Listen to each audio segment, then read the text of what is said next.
ओम नित्य शुद्ध बुद्ध मुक्त वेदांत भास्करं नमामि युगकर्तारं आर्तनाथं वीरेश्वरम्।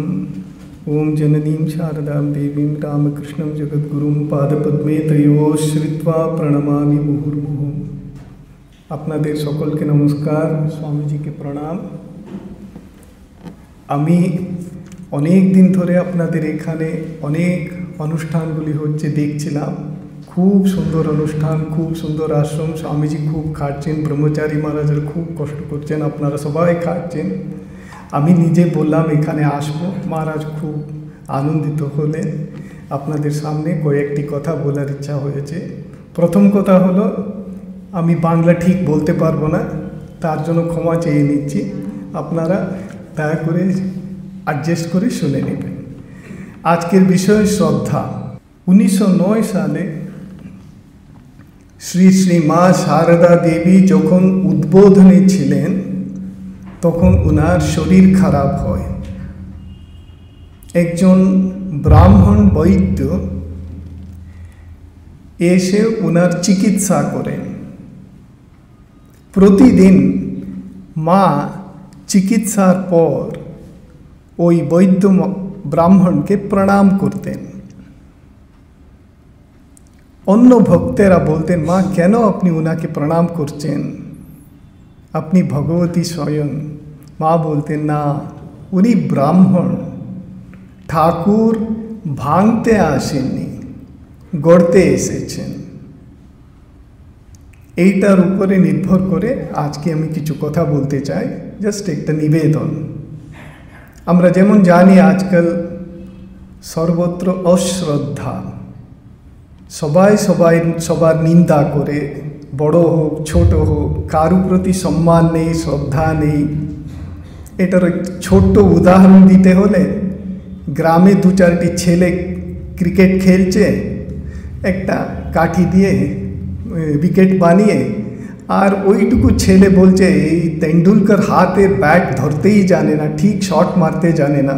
মানে ওরাও বলতে পারে, মানে সবাই কমেন্ট করতে পারে, কিন্তু এমন স্তরে পৌঁছেছে কারু প্রতি শ্রদ্ধা বলে কিচ্ছু নেই, সম্মান নেই।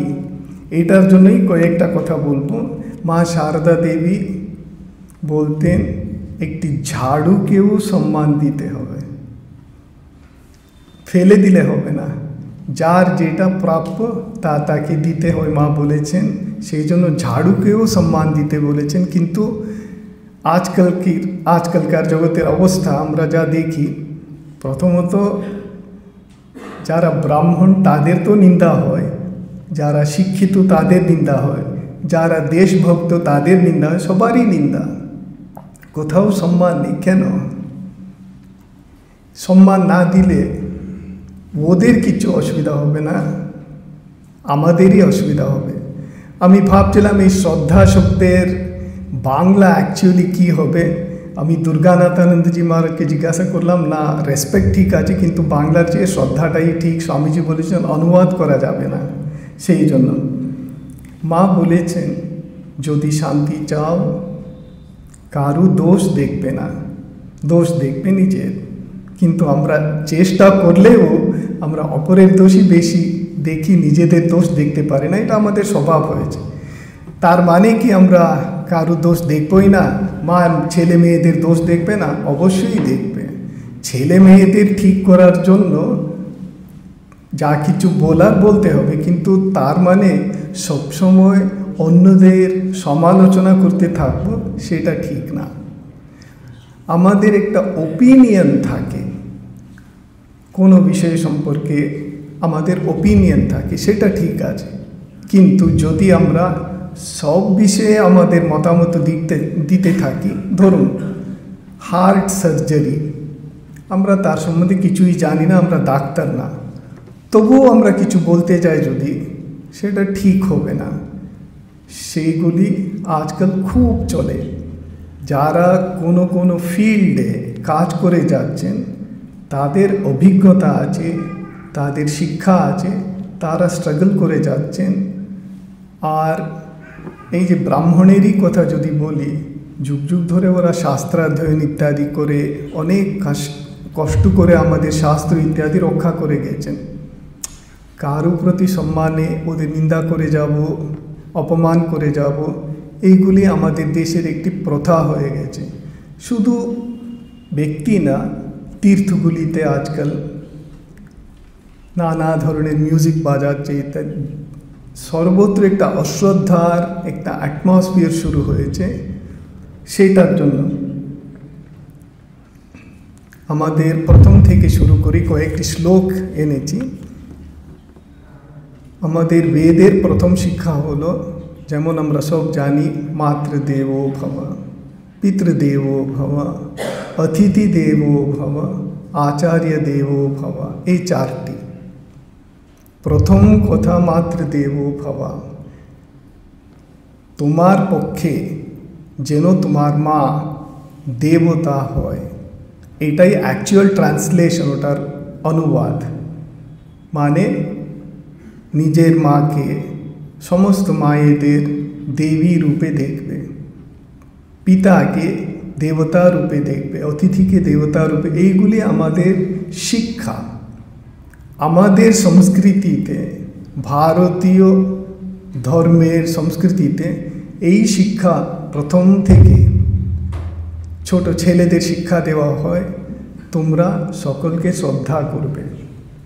আপনারা কর্মযোগ পড়েছেন, কর্মযোগে স্বামী বিবেকানন্দ শেষের দিকে শাস্ত্রগুলি থেকে কিছু কোটেশন দিয়েছেন, আপনারা পড়বেন, খুব সুন্দর। মা বাবার সামনে ছেলে দাঁড়িয়ে থাকবে, মা বাবার সামনে মানে লাইট কথাবার্তা বলবে না, হাসাহাসি করবে না, ইত্যাদি নানা নিয়মগুলি ছিল পুরাকালে।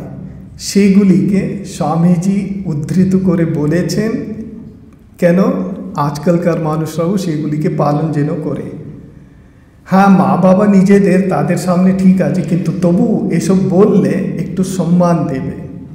আজকাল ছেলেমেয়েরা অনেক ক্ষেত্রে, সব ক্ষেত্রে না, মা বাবাকেও সম্মান দিচ্ছে না, অনেক কিছু ঘটছে। সেই জন্য এই শ্রদ্ধা ডেভেলপ করলে আমাদের মধ্যে সমাজ পরিবর্তিত হবে। আমাদের প্রধান অসুবিধা এখন কারু প্রতি শ্রদ্ধা নেই, কারু প্রতি সম্মান নেই, এই জন্য অধঃপতনের দিকে যাচ্ছি। শ্রদ্ধাস্ব সৌম্য, এটাই বেদের উপদেশ। শ্রদ্ধাস্ব, শ্রদ্ধা ডেভেলপ করতে হবে। ইয়ো শ্রদ্ধা সয়েব সাহা, যার যতটা শ্রদ্ধা সেই রকম মানুষ। একজন মানুষকে কি করে চিনবেন? সে মানুষের শ্রদ্ধা যতটা সেই রকম। শ্রদ্ধার একটি উদাহরণ কি? শ্রদ্ধা মানে কি ইংলিশে শুধু ফেইথ না, ফেইথ অতি সাধারণ শব্দ। শ্রদ্ধা বলতে একটা উদাহরণ দেওয়া যায়, একজন চোর শুনেছে বা জেনেছে যে এই দেয়ালের অন্যদিকে সোনা আছে। ফেইথ বলতে ওর বিশ্বাস যে ওদিকে সোনা আছে। শ্রদ্ধা বলতে যে কোনো মতে হোক একটা গর্ত করে সেই সোনাটাকে নিয়ে নেবে।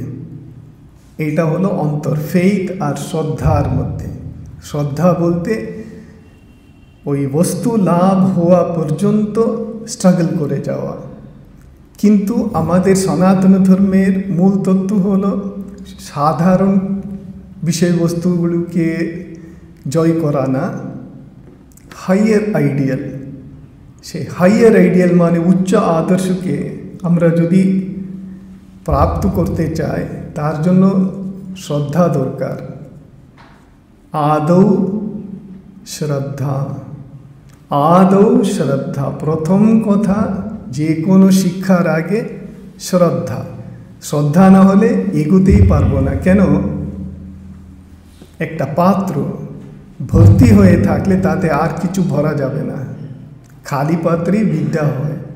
অনেকের দেখবেন সব জানা আছে, জানতেই চাইবে না, তাদেরকে কি করে শিক্ষা দেবেন?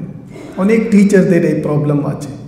আর আজকাল তো টিচারদের প্রতি শ্রদ্ধা চলেই গেছে। স্কুলে আমি ব্রাজিলে ছিলাম, ওখানে শুনতাম ক্লাস নিচ্ছেন টিচার, ছেলেমেয়েরা উঠে চলে যাচ্ছে, কেউ সম্মান দেবে না। আর যদি কিছু প্রশ্ন করে বলে আমার বাবা টাকা দিয়েছেন বলে আজকে তুমি টিচার হয়ে আছো, তোমাকে কি আমি সম্মান দেব, এইরকম সব। তাদের এত অহংকার এই পর্যন্ত ভরা, তাদের মধ্যে বিদ্যা ঢুকানো খুব মুশকিল। সেই জন্য আদৌ শ্রদ্ধা, আমাদের শাস্ত্র বলে প্রথম কথা শ্রদ্ধা। তারপরে এইটা একটা পয়েন্ট ভুলে গেলাম, ঠাকুর মা শারদার প্রতি কি শ্রদ্ধা রেখেছিলেন আপনারা সব শুনেছেন, বহুবার পড়েছেন। একবার ভুল করে ঠাকুর একটা শব্দ ছোটদের যে ব্যবহার করা হয় সেটা মায়ের জানতেন না, মা বলে ব্যবহার করলেন, তার জন্য ওনার রাতে ঘুম হয়নি, পরের দিন গিয়ে ক্ষমা চাইছেন। এই রকম শ্রদ্ধা ছিল। পরস্পরম ভাবয়ন্ত শ্রেয় পরমবাপ্স্যত, এত শ্রদ্ধা পরস্পরের প্রতি মায়ের আর ঠাকুরের, এত গ্রেট। এটাই হলো আমাদের আদর্শ। তারপরে এই দুটি পাখির কথা আপনারা শুনেছেন বোধহয়। একজন অতিথি বা একজন পথিক জঙ্গলে যাচ্ছেন, একটা গাছের নিচে বসতেই একটা পাখি চিৎকার করে বলছে, একে কাটো, একে মারো, একে কাটো, একে মারো। ইনি ভাবলেন কি, কোথায় এলাম? তারপর ইনি উঠে চলে গেলেন, কিছু দূর গিয়ে বসলেন আর একটি গাছের নিচে। সেখানে একটি পাখি, অতিথি এসেছেন, আপনি ক্লান্ত, আপনাকে জলদি, বারবার এটা বলছে। উনি অবাক হলেন, কি চলছে? তখন ওই পাখি যেখানে ছিল, সেই যে গাছটির কাছে একটি কুটিয়া ছিল, সেখানে গিয়ে জিজ্ঞাসা করাতে ওরা বলল, এই দুটি পাখি একই মায়ের, একজন হান্টার এইগুলিকে এরকম করেছিল, যে বেডার ওই হান্টার আছে তার কাছে যেটা ছিল সেটা এরকম শিক্ষা পেয়েছে, তাই গালিগালাজ করে ইত্যাদি করে। এই অন্য পাখি আমাদের কাছে বড় হয়েছে, সেই জন্য এই ভাষা বলে। এটাও আছে, যেমন ট্রেনিং সেই রকম শিক্ষা। আজকাল পিতা মাতারাও অনেক সময় ব্যস্ত থাকেন, ছেলে মেয়েদের শিক্ষা দেন না, প্রপার শিক্ষা। সেই জন্য ছেলে মেয়েরাও শ্রদ্ধা ইত্যাদি শিখেন না, সেই জন্য সব কিছু বিজনেসের মতো হয়ে গেছে। তাই সমাজের একটু অব্যবস্থা দেখা যাচ্ছে। এই সব শ্লোকটি ইম্পর্টেন্ট বলে ভাগবত থেকে আমি এনেছি। অধনা অপি তে ধন্যাঃ সাধবো গৃহমেধিনঃ यद्गृहाः हैर्हिवर्यम्बु तृणभूमीश्वरावराः अधना अपि ते धन्याः। কোনো কোনো মানুষ আছেন তারা ধনী না, অতি সাধারণ মানুষ, গরিব মানুষ। অধনা अपि ते धन्याः, কিসের জন্য ধন্য হয়েছেন তারা? সাধবো গৃহমেধিনঃ, তাদের দরজা সর্বদা সাধু সন্তদের জন্য খোলা, তাদের বাড়িতে সর্বদা সাধু সন্তদের প্রবেশ আছে, তারা পূজিত হন। यद् गृहाः हैर्हिवर्यम्बु, যেখানে সর্বদা সাধু সন্তেরা আসেন, তাদের পূজন হয়, আপ্যায়ন হয় ইত্যাদি হয়। সেই রকম গৃহে কি হয়? তৃণভূমিষু বরাবরাহ, ওই বাড়িতে শুধু ওরা পুণ্য পাচ্ছে না, ওই বাড়িতে যারা চাকর ঝি ইত্যাদিরা আছেন তাদেরও পুণ্য লাভ হচ্ছে। কেন? ওদের প্রতি ওদের শ্রদ্ধা আছে, ওরা সম্মান করেন। আমাদের অল্প সময়ে দিনে একটু অপরের জন্য কিছু যদি করি, আমাদের বাড়িগুলি যদি এরকম করে সাধু সন্ত ইত্যাদিদের জন্য খোলা থাকে, শাস্ত্র বলছে, ভাগবত বলছে, আমরাও ধন্য হবে, আমাদের বাড়িতে সব ধন্য হবে। যদি না করি কি হয়? ব্যালালয়দ্রুমাবৈতেষু অরিক্তাখিল সম্পদঃ, খুব ধনী মানুষ, সব কিছু আছে, কিন্তু এসবগুলোতে বিশ্বাস করে না। ও আমি কাউকে বিশ্বাস করি না, এরা সব ভণ্ড, এরা সব আমি কোনো কারো সম্মান দিই না। এদের বাড়িকে বলছেন ভাগবত ব্যালালয় দ্রুমাবৈতেষু। ব্যালালয় দ্রুমা বলতে একটা গাছ আছে, বৃক্ষ, সেই বৃক্ষে শুধু বিষাক্ত সাপ রয়েছে, এটাই তফাৎ। শ্রদ্ধার তফাৎ। শ্রদ্ধা বলতে শুধু সম্মান দেখানো না, শ্রদ্ধা বলতে আমাদের অন্তর থেকে অপরের পূজন। কখন করি পূজন? অপরকে আমরা শ্রদ্ধা করি কখন? আমরা জানি যে তার মধ্যে ঈশ্বরের লীলা খেলা চলছে। যেমন আমাদের মধ্যেও নিজের প্রতি শ্রদ্ধা আসে যখন অপরের প্রতিও শ্রদ্ধা আসে। সেই জন্য আমাদের বাড়ি ঘর ইত্যাদিতে যদি সাধু সন্তদের প্রবেশ হয়, তাদের পূজন হয়, সেবা হয়, এসবগুলোর অর্থ আছে। শাস্ত্র এমনিতে বলেননি এসবগুলো। যতটা পারি, পুরাকালে এমন ছিল, তীর্থযাত্রী যারা ধরুন নর্মদা ইত্যাদিতে যারা যেতেন, ওদের হাতে কিছুই থাকতো না। ভক্তেরা দাঁড়িয়ে থাকতো, দুপুর বেলায় ওরা আসলে ওদেরকে খাওয়াতো, তারপরে নিজেরা খেত। এটাই একটা ট্র্যাডিশন ছিল, সবার প্রতি শ্রদ্ধা, তীর্থযাত্রীদের প্রতি শ্রদ্ধা ইত্যাদি। এই শ্রদ্ধার একটা ট্র্যাডিশন আমাদের সংস্কৃতিতে সর্বদাই ছিল। আরও একটা আছে, এই শ্রদ্ধার করতে করতে ওই একটা হিন্দিতে কথা আছে, মেহেন্দি লাগানো কো লাগে মেহেন্দি কা রঙ। অপরকে যে হাতে রং লাগাতে লাগাতে নিজের হাতেও রং লেগে যাবে। ঠিক সেরকম আমরা আজকে থেকে যদি বড়দের প্রতি ইত্যাদিদের প্রতি শ্রদ্ধা করি, আমাদেরই প্রতি নিজেদের শ্রদ্ধা বাড়বে। কেন? আমরাও সাধারণ না, আমাদের একটি হীন মানসিকতা থাকে, আমরা খুব ছোট ইত্যাদি। কেন? একটা নেগেটিভ পার্সোনালিটি সৃষ্টি করেছি নিজেদের। সেই জন্য আমরা কি করে অপরের উপরে সেটা চাপিয়ে দিই। এটা একটা কারণ। কারো প্রতি শ্রদ্ধা নেই, কেন? নিজেদের প্রতি শ্রদ্ধা নেই। যখন আমরা সবাইকে শ্রদ্ধা করতে শুরু করি, তখন নিজেদের প্রতি শ্রদ্ধা আসে। যখন নিজেদের প্রতি শ্রদ্ধা আসে, ওটা আধ্যাত্মিক জীবনের বিগিনিং। অনেকের ওই যে ঠাকুর মা ইত্যাদি আমাদের মহাপুরুষরা সব বলেছেন, এত জপ করছে কেন হচ্ছে না, মানে ওই এগুতে পারছে না কেন? আমাদের প্রতি আমাদের একটা ব্লকেজ আছে ভেতরে। একটা কোনো কোনো ধর্মে আছে না, আমরা সিন্নার, আমরা পাপী বলে একটা ধারণা। তাতে কি হয়, আমরা ব্লক করে দিচ্ছি। ভগবানের কৃপা আসছে, কিন্তু আমরা ব্লক করে দিচ্ছি, নিজেরা ব্লক করেছি। আমরা চাই না, কি যেন আমরা আটকে দিচ্ছি। আর অন্যদিকে গুরুজন ইত্যাদিরা আমাদের আশীর্বাদ করতে আসেন, তাদের প্রতিও শ্রদ্ধা নেই। তার ফলে আমাদের কোনো প্রগতিই হচ্ছে না, প্রোগ্রেস হচ্ছে না। যেখানে আছি সেখানে আটকে যাচ্ছি। আর যেহেতু কোনো সমস্যা মিটছে না, আরও নিন্দা করছি। একটা হেটফুল সিচুয়েশন, নিজেকে দ্বেষ করি, অপরকেও দ্বেষ করি। এই সার্কেল থেকে, বিশেষ সার্কেল যাকে বলে, এটা থেকে বেরোতে হলে প্রথম কথা শুরু করতে হবে, আদৌ শ্রদ্ধা তত সাধু সঙ্গ তত অনর্থ নিবৃত্তি। আদৌ শ্রদ্ধা, প্রথম থেকে শ্রদ্ধা করতে হবে। আমরা জানি না আধ্যাত্মিক জীবনের সম্বন্ধে, ধার্মিক জীবনের সম্বন্ধে, প্রথম থেকে শুনতে হবে শ্রদ্ধার সঙ্গে। এই কি বলে পুরাণ টুরাণগুলোকে আমি মানি না, এটা কি করে সত্যি, এটা সাইন্টিফিক্যালি কি প্রুভন নাকি? এটা বলে ভগবদ্গীতা বলছে, এই বলছে, এটা কি সাইন্টিফিক্যালি ট্রুথফুল? এ কী করে? এইরকম প্রত্যেকটা জিনিসে আমরা যদি ডাউট শুরু করি, আমাদের শ্রদ্ধাই জন্মালো না। মহারাজ একটু আগে নচিকেতার কথা বললেন। নচিকেতার কি হলো? শ্রদ্ধা ছিল। এই শ্রদ্ধার ফলে যমরাজ ওকে সমস্ত বিদ্যা দান করলেন।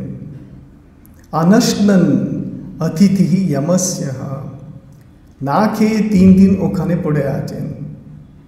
সেটা দেখে যমরাজ বললেন, আহা বিপ্র বটুর মতো ব্রাহ্মণ, তুমি এত জ্যোতির্ময়, তোমাকে আমি সমস্ত বিদ্যা দান করব। কে ছোট ছেলেকে ব্রহ্মজ্ঞান শিখাবে? কিন্তু তিনি দিলেন। কেন? ওর শ্রদ্ধা ছিল, শ্রদ্ধা জন্মেছিল। সেই জন্য স্বামী বিবেকানন্দ বারবার বলতেন কঠোপনিষদ পড়তে, উনি বলতেন নচিকেতার মতো শ্রদ্ধা হতে হবে ইত্যাদি। প্রথম কথা শ্রদ্ধা, রেসপেক্ট, রেসপেক্ট ফর এভরিথিং। আমাদের একটা টেন্ডেন্সি হয়ে গেছে, একটা সাইন্টিফিক জেনারেশন মনে করি আমাদের নিজেদের। সাইন্টিফিক জেনারেশন মানে কি? সব কিছুকে প্রশ্ন করা, সন্দেহ করা, এটাতে কি আছে, ওটাতে কি আছে। আর বাচ্চাদের মতো শ্রদ্ধা সম্মান, মা বলছে ওখানে কিছু আছে, বাচ্চা মেনে নেবে, সেই রকম শুরু করতে বলছে। তথা সাধু সঙ্গ, সাধু সন্তদের, কেন? ওরা এক্সপিরিয়েন্সড পিপল, ও লাইনে ওরা কাজ করেছে।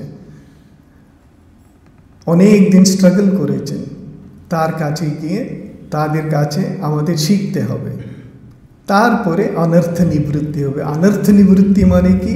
এই যে নিজের প্রতি সন্দেহ, মনের ভর্তি ডাউটস, সেগুলো ধীরে ধীরে চলে যাবে। তারপরে নেক্সট সাধনা শুরু হবে। না হলে এমনিতে স্ট্রাগল করে ভিতরে সর্বদা ডাউট, ভগবানে বিশ্বাস নেই, গ্রন্থগুলিতে বিশ্বাস নেই, শাস্ত্রে বিশ্বাস নেই, সাধু সন্তদের প্রতি বিশ্বাস নেই, সর্বত্র অবিশ্বাস, কিন্তু আধ্যাত্মিক উন্নতি হতে হবে, কি করে হবে? সেটা তো হবে না আমাদের। সেই জন্য প্রথম কথা সাধু শ্রদ্ধা বলছে। তাহলে আমাদের আধ্যাত্মিক জীবনের জন্য কি করতে হবে? এখানে ভাগবতেরই কথা বলছি। সশ্রদ্ধয়া ভগবত ধর্ম চর্চয়া জিজ্ঞাসয়া आध्यात्मिक योग निष्ठया योगेश्वरोपासनया च नित्यं पुण्यश्रवः कथया पुण्यया च। কয়েকটি কথা ভাগবত বলেছেন কি করতে হবে আমাদের। শ্রদ্ধয়া, প্রথম কথা রেসপেক্ট। সকালে উঠে শ্রদ্ধা, সকলকে শ্রদ্ধা দেখাবো, সবারই মা বাবার চরণে প্রণাম করা ইত্যাদি অভ্যাস আজকাল আছে কোথাও কোথাও, কিন্তু কমে গেছে। সশ্রদ্ধয়া ভগবত ধর্ম চর্চয়া, ভগবত ধর্ম চর্চয়া, আমাদের যে ধর্ম শিক্ষা দিয়েছে সেটার চর্চা মানে চিন্তা করা। কি শিখিয়েছে আমাদের ধর্ম? আমরা সব জানি, পঞ্চযজ্ঞের কথা বলেছে, ব্রহ্মযজ্ঞ ইত্যাদি আমরা জানি, অনেক শুনেছেন, সেই জন্য ওটা বলছি না। ভগবত ধর্ম চর্চয়া আমাদের কি শিখিয়েছে, কি করতে হবে আমাকে, আমি গৃহস্থ, আমার কি করতে হবে, এই সব বলেছে। আমি ব্যস্ত মানুষ, ঠিক আছে, আমাকে কি শিখিয়েছে? ব্যস্ত মানুষ হলেও কয়েকটা জিনিস আমি করতে পারি। সো প্রথম কথা হলো শ্রদ্ধা, রেসপেক্ট, তারপরে ভগবত ধর্ম চর্চয়া, তারপরে জিজ্ঞাসয়া। জিজ্ঞাসা বলতে আমার একটা সন্দেহ আছে, যোগ্য মানুষের কাছে নতমস্তক হয়ে জানা। ওগুলো কি আছে বলে দিন, আর উনি বুঝাচ্ছেন, আমি শুনতে চাই না, এইটা না। বিনয়ের সঙ্গে ওনার কাছে গিয়ে জিজ্ঞাসা করতে হবে। আমাদের কেন উপনিষদে আছে, কয়েকটি ছেলে, ইয়াং ছেলেরা ঋষির কাছে গেলেন, তারা প্রশ্ন করলেন খুব শ্রদ্ধার সঙ্গে। উনি বললেন, আহা, তোমরা প্রশ্ন করছো কিন্তু তোমাদের মধ্যে শ্রদ্ধা আছে, মানে জানবার ইচ্ছা আছে। জাস্ট একটা অ্যারোগেন্ট কোয়েশ্চেনিং আছে না, একটা স্টাইল আছে, সেটা না, তোমরা জানতে চাইছো। যখন জানতে চাইছো আমি তোমাদের সব কিছু দেব, সব কিছু দিয়ে দেবেন। সেইটাই গুরুর কাছে শিক্ষা পায় ইত্যাদি বলি তো। গুরু শুধু মন্ত্র দিচ্ছেন না, পিতা তার ছেলেকে তার সমস্ত সম্পত্তি লিখে দিচ্ছেন। ছেলে হয়তো কোনো কাজ করেনি, কিন্তু পিতার সম্পত্তি সব কার কাছে যাচ্ছে? ছেলের কাছে। গুরু সেবা করে শিষ্য কী পাচ্ছে? মন্ত্র। সে মন্ত্রের দ্বারা গুরু নিজের সমস্ত তপস্যার ফল ধার করে দিয়ে দিচ্ছেন। ঠিক সেরকম শ্রদ্ধার দ্বারা আমাদের বেশি খাটতে হবে না, সব কিছু এসে যাবে। জিজ্ঞাসা, খুব শ্রদ্ধার সঙ্গে জিজ্ঞাসা। আমাদের সনাতন ধর্মে কোনো দিন বলে না, এই আমরা যেটা বলছি শুনবে না। अथातो धर्म जिज्ञासा, अथातो ब्रह्म जिज्ञासा, सब जिज्ञासा कर प्रश्न करते হবে। Find, struggle, discover and know. কোনো দিনই বলেন এটাকে মেনে নিতে হবে, এইটা বলেছে ওটা না, জিজ্ঞাসা। কিন্তু জিজ্ঞাসা করতে হলে কী রকম একটা অ্যারোগেন্স আছে, এটা কি আমি মানব না, কিন্তু উত্তর দিলে শুনবে না, সেটা না। আমার খুব জানার ইচ্ছা, সেই জানার ইচ্ছার জন্য আমি জিজ্ঞাসা করছি। সো বলছে প্রথম শ্রদ্ধয়া ভগবত ধর্মচর্যা জিজ্ঞাসা আধ্যাত্মিক যোগ নিষ্ঠায়া। চারটি যোগ আছে স্বামীজি দিয়েছেন এই জগৎকে, যে কোনো একটা মার্গ নিষ্ঠার সঙ্গে এগোবো। আমি স্টেপ বাই স্টেপ এগোবো। দুদিন করলাম কোনো ফল পাচ্ছি না, না, নিষ্ঠার সঙ্গে ধীরে ধীরে এগোতে পারি। আমি বিজনেসম্যান বা টিচার বা ওয়ার্কিং পারসন, আমার সময় নেই, ঠিক আছে, তবু যতটা সময় আছে সেটা দিয়েই আমি এগোবো। তারপরে বলছেন योगेश्वरोपासनया, योगेश्वर माने ठाकुर, ईश्वर, যোগের ঈশ্বর, যোগের অন্ত, যোগের গোল, তার উপাসনা করার জন্য। উপাসনা বলতে শুধু পূজা অর্চনা নেই, ওনার কাছে যাওয়া, যতটা পারি ওনাকে ভালোবাসা। ওই ঠাকুর বলেছেন পূর্বের দিকে গেলে পশ্চিমটা পড়ে যাবে, ঠিক সেরকম ওনার দিকে যাওয়া। যোগেশ্বর উপাসনে আছে নিত্যম পুণ্যশ্রবঃ কথয়া। কতটা সময় আছে আমার, সেই সময় ওই খেলা টেলা ইত্যাদি ছেড়ে দিয়ে কিছু একটা ভালো কথা শুনতে হবে। ঠাকুর বলছেন না রোগ লেগেই আছে, সেই জন্য মাঝে সাঝে একটু ভালো কথা শোনা, একটা গ্রুপ করা, স্টাডি করা ইত্যাদি, এগুলোর খুব অর্থ আছে। ঠাকুর বলেছেন শুনে রাখা ভালো, অনেক কথা আছে শুনে রাখা, সেগুলো একদিন না একদিন কাজ করবে। আপনারা এই গল্পটা হয়তো শুনেছেন, সেটা আবার বলি।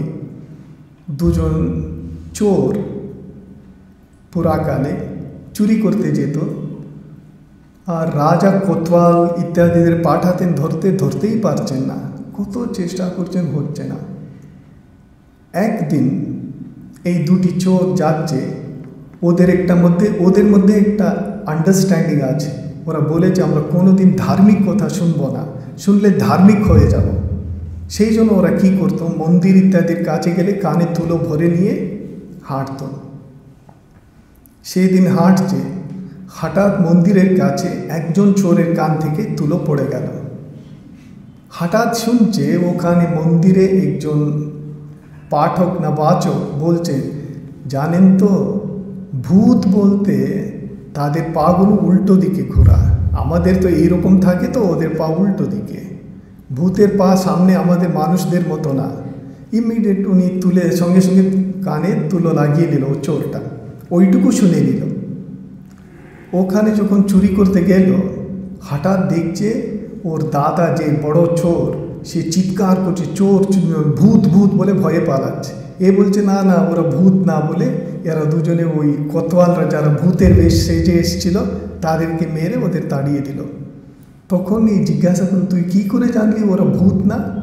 বললো, আমি ওই তুলো পড়ে গেল, ওখানে একজন পণ্ডিত বলছিল, এই জন্য আমি শুনে গেলাম, ওদের পায়ের দিকে দেখলাম পা আমাদেরই মতো নর্মাল, তার মানে ওরা ভূত না, ওরা পুলিশ।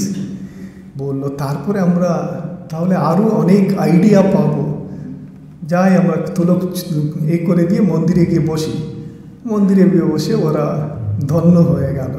সেই রকম কিছু একটা শুনলে কোনো দিন ভালো কাজে লাগবে, সেই জন্য বলে সবসময় কথা, হরিকথা, সৎকথা ইত্যাদি শুনতে হবে। শ্রবণ, আমাদের সনাতন ধর্মে পুরাকাল থেকে শ্রবণটাই বেশি ছিল। শুনে উইথ শ্রদ্ধা, সম্পূর্ণ শ্রদ্ধার সঙ্গে কথা শোনা, তাতে আমাদের অন্তর থেকে এই শব্দের একটা খুব শক্তি আছে। আমরা যেমন জানি সেটা একটা বড় এনার্জি, সেটা সম্পূর্ণ পরিবর্তন করে। সেই জন্য বলছে কথয়া পুণ্যে আছে। এই পুণ্যকর্ম এটা আরেকটা, এটা করলে কি হবে, দান করলে কি হবে না, সব কিছুর অর্থ আছে। আমাদের বেদান্তে বলা হয় যদি সৎকর্ম না করি তাহলে যে আমাদের কর্মফল ছিল সেটা বাড়বে। প্রশ্ন করা, আরে কী করে সম্ভব, আমি ভালো কাজও করলাম না, মন্দ কাজও করলাম না, অথচ আমার কর্মফল বাড়ছে কি করে? বলছে দেখো, তুমি একটু পুণ্যকর্ম করলে তোমার আগের যে কুকর্ম ছিল সেগুলো মুছে যায়, কিন্তু তুমি পুণ্যকর্ম করছো না, সেই জন্য ওগুলো বেড়ে যাচ্ছে। তার ফল কি আমরা জানি, সেই জন্য বলছে সৎকর্ম উইথ শ্রদ্ধা। শ্রদ্ধয়া দেয়ম অশ্রদ্ধয়া অদেয়ম, খ্রিয়া দেয়ম ধিয়া দেয়ম সংবিদা দেয়ম। আমাদের শাস্ত্র শিখাচ্ছে আমাদের কি বলছে, শ্রদ্ধয়া দেয়ম, যখন দিই কিছু একটা দিচ্ছি অপরকে, এই নিয়ে যাও না, শ্রদ্ধয়া দেয়ম। কে আছে আমার সামনে? স্বয়ং ভগবান ওই রূপে এসছেন, যদিও দেখতে ভিখারির মতো লাগে বা কীরকম লাগে, শ্রদ্ধয়া দেয়ম হ্রিয়া দেয়ম, আনন্দের সঙ্গে দিতে হবে, সংবিদা দেয়ম জ্ঞানের সঙ্গে দিতে হবে। এই শ্রদ্ধার এত আমাদের এটাতে শ্রদ্ধাম প্রাতর্হবামহে শ্রদ্ধাম মধ্যন্দিনম পরি শ্রদ্ধাম সূর্যস্য নিমৃচি শ্রদ্ধে শ্রদ্ধা এব। এই বেদ বলছে সকালে, দুপুরে, সন্ধ্যার সময় আমরা কি করব? শ্রদ্ধা করব। শ্রদ্ধাই হলো মূল মন্ত্র আমাদের। দিনে দিনে আমাদের কি হচ্ছে? আমাদের স্বরূপটাই শ্রদ্ধা স্বরূপ হয়ে যাচ্ছে। তার মানে আমাদের শ্রদ্ধা যতই জাগছে তখন অন্তরে এই জ্যোতিটা প্রকাশমান হচ্ছে, ওই বাইরের সূর্য ভিতরের সূর্য এক হচ্ছে। এটাই বেদের অর্থ। আর বেশি নেব না। একটা গল্প আছে, কোনো একটা দূরের মনেস্ট্রি, আশ্রম বলতে পারে, মনেস্ট্রি। সে মনেস্ট্রি খুব ভালো চলছিল এক সময়। ওখানে অনেকে যেত, ওখানকার সাধু সন্তেরা খুব ভালো ছিলেন, সব ভালো ছিল। ধীরে ধীরে কি যে হলো, লোকজন আসা বন্ধ হয়ে গেল, সব কিছু যেন জীর্ণ হয়ে সব কিছু নষ্ট হয়ে যাচ্ছে। অনেকে চলে গেল, আছে 2-4 জন মাত্র। কারো মন ভালো না, সবাই পরস্পর সঙ্গে ঝগড়া করতে থাকে। কীরকম একটা পরিবেশটা খুব খারাপ হয়ে গেছে। যারা ওখানেই বড় হয়েছেন, খুব বৃদ্ধ হয়েছেন, তারা দুঃখিত, কি হয়ে গেল? এক সময় এত ভালো ছিল এখানে, কি পরিবেশ এরকম হয়ে গেল। একজন ভাবলেন আমি চলে যাই এখান থেকে, দেখি কি হবে। উনি হেঁটে হেঁটে হেঁটে বহু দূর গেলেন, কয়েকদিন দূরে। কে বললো ওনাকে ওখানে একজন আছে, তার সিদ্ধায় আছে, উনি খুব মহাপুরুষ। উনি গেলেন ওনার কাছে, ওনাকে বললেন এরকম আমি এই জায়গা থেকে আসছি, এক সময় আমাদের খুব ভালো ছিল সব কিছু, এখন সব শেষ হয়ে গেছে, সব শেষ, কেউ নেই, কারো প্রতি কারো নেই। ওটার কারণ আছে। বললেন কি কারণ? তোমাদের মধ্যে একজন প্রফেট আছে, তোমরা ওকে চিনছো না, চিনতে পারছো না, সেই তোমাদের অসুবিধা। বলে উনি চুপ করে গেলেন। ইনি ফিরে আসলেন, রাস্তায় ভাবছেন কে প্রফেট আমাদের মধ্যে আবার? ওই যে রান্না করে সে তো এত ঝগড়া করে, সে প্রফেট নাকি? হতে পারে হয়তো খবর করছে, নিজের প্রফেটটা ভাবটা ঢেকে দিয়ে ওরকম করছে। বা ওই যে লাইব্রেরি দেখে না, সে তো হবে না। কে তাহলে প্রফেট? ফিরে এলেন, ওই যা 4-5 জন ছিল তাদেরকে ডাকলেন, বললেন এরকম আমি একজন মহাপুরুষের সঙ্গে দেখা করলাম। উনি বললেন আমাদের মধ্যে নাকি একজন প্রফেট আছে, তাকে আমরা সম্মান দিচ্ছি না, তাকে শ্রদ্ধা করছি না, সেই জন্য আমাদের এরকম অসুবিধা। সবাই শুনলো। প্রথমে রিয়াকশন তো যেমন আমাদের সবারই হয়, ইয়াং ছেলে মেয়েদের কিছু বলুন, প্রথম কথা রিয়াকশন, না না না হবে না, বলে ওসব সম্ভব না। কিন্তু মনে ঢুকলো আইডিয়া, কে হতে পারে, কে হতে পারে। সেই দিন থেকে সবাইকে শ্রদ্ধা করতে শুরু করলো। হয়তো এ নাটক করছে, হয়তো ও নাটক করছে, সবাইকে শ্রদ্ধা, সবাই ভাবছে সবাই সব প্রফেট। করতে করতে ধীরে ধীরে সবার মধ্যে একটা পরিবর্তন আসলো। এই পরিবর্তনের সঙ্গে সঙ্গে সব লোক ফিরে আসতে শুরু করলো। এগুলো 2-3 বছরের মধ্যে ওই মনাস্ট্রিটা আবার জাগৃত হয়ে গেল। আবার শুধু কি খেলা হলো ওখানে? শ্রদ্ধার খেলা। শ্রদ্ধার অভাব ছিল, শ্রদ্ধার খেলা। বাড়িতে সর্বত্র একই সমস্যা, কারোর প্রতি শ্রদ্ধা নেই। এই জন্য যখন শ্রদ্ধা আসবে সব কিছু ঠিক হয়ে যাবে। পিতা মাতার প্রতি ছেলেদের শ্রদ্ধা ইত্যাদি ন্যাচুরাল হতে হবে। অনেক সময় কী সম্পত্তি টম্পত্তি এসব নিয়ে শুরু হয়ে যায়, তারপরে সব কেটে যায়। এই জন্য আমাদের শাস্ত্র শিক্ষায় শ্রদ্ধাস্ব সৌম্যা, ফার্স্ট শিক্ষা আর লাস্ট শিক্ষা আমাদের সমাজ শাস্ত্রে, have and show respect towards others, towards your self. এটাই আমাদের শাস্ত্র। নিজেদের প্রতি শ্রদ্ধা আর বাইরের প্রতি শ্রদ্ধা, সবার প্রতি, নেচারের প্রতি শ্রদ্ধা। সব কেটে দিচ্ছে, সব সর্বনাশ করে দিচ্ছে না, সর্বত্র ঈশ্বরের এই চলছে ঈশাবাস্যম ইদম, এইভাবে সবটাতে শ্রদ্ধা যদি দেখাতে শুরু করি সব পরিবর্তিত হয়ে যাবে। এটাই আমাদের শাস্ত্র শিক্ষা দেয়। এইটুকু বলে শেষ করছি। নমস্কার। জয় রামকৃষ্ণ। রামকৃষ্ণ।